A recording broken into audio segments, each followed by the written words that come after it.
To demonstrate, so I'm going to put a record on. We've currently got it, what you can hear at the moment is the radio playing. We've got this crossfader pushed over to the right, so the radio is coming in on this channel here, which is this is channel 5, channel 5, yeah, channel 5. It's coming in on channel 5. You've got the option of 3 turntables here.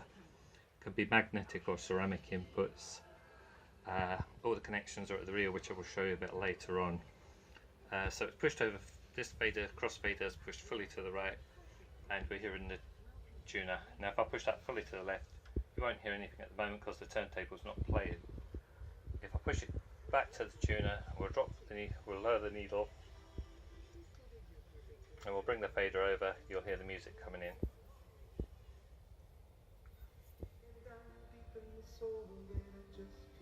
Just adjusting the gain there a bit, I had the gain a little bit low. So then you can switch back and forwards between the two. That could easily be another turntable, but I'm using the tuner in this case.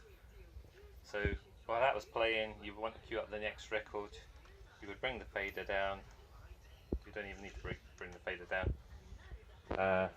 Sorry, yes you do. You need to bring the fader down, push the PFL, and that will enable you to hear it through the headphones what's going on the turntable, and that's not going through the mix output, which is what you can hear, just the radio on the speakers.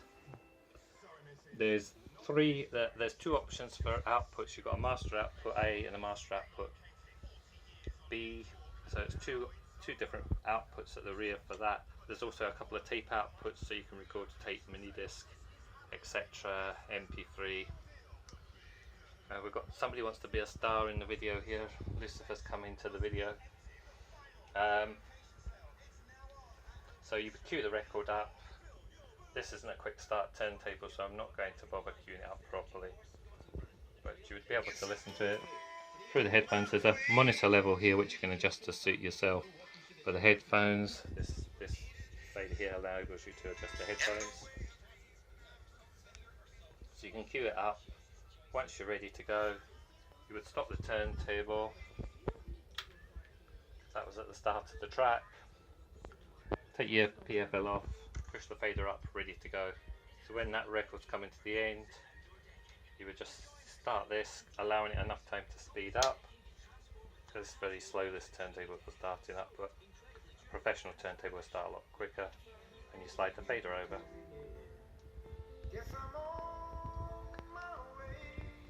Just like that. Okay, I'm just going to fade those out for now so I can speak, and we'll lift the stylus. Now I'm going to run quickly through the we've got 3 other options on here for inputs as well. So there's a gain and a fader for 3 other sources. These ones are pre-labeled tape stroke CD, aux stroke CD, video stroke CD, and these can be any line level unbalanced signal from any source, audio source, anything. It doesn't have to be specifically these devices. You also have a master set of tone controls. You've got a bass, a middle, and a treble, which goes across all the that's like the master outputs, and that will also affect the recordings. We'll stop the video just there, and I'll show you around the back. So I'm just going to lift it up and turn it around basically. Okay, we've now come round to the back of the mixer, and you can see there's what we've already seen at the top. Here's the mic 1, mic 2 and mic 3 inputs on XLR, balanced XLR inputs, but down the back here we also have mics 1, 2 and 3 which are doubled up as jacks, so if you've got a lead with a jack on it rather than an XLR, you can plug it into there. Now we come along to the rest of the inputs for each. We've got channels 4, 5 and 6, which are all for turntables or CD players. You've got the option of phono or line. So line if you was using a CD player, mini disc, MP3 player, anything else, that's a line level input. And you've got that on all 3 channels, the option of phono or line, phono or line. Then channels 7, 8 and 9, you have, again, they're all line level inputs, which is normal outputs from your tape decks, your CDs, your mini discs, your MP3 players. from your headphone sockets you can put into these. You have two outputs for recording devices, so you've got a left and right for each of those recording devices, which again is line level, can be any sort of digital media or analog tape, whatever you want to use there. Then we have our masters A left and right and master B left and right output also.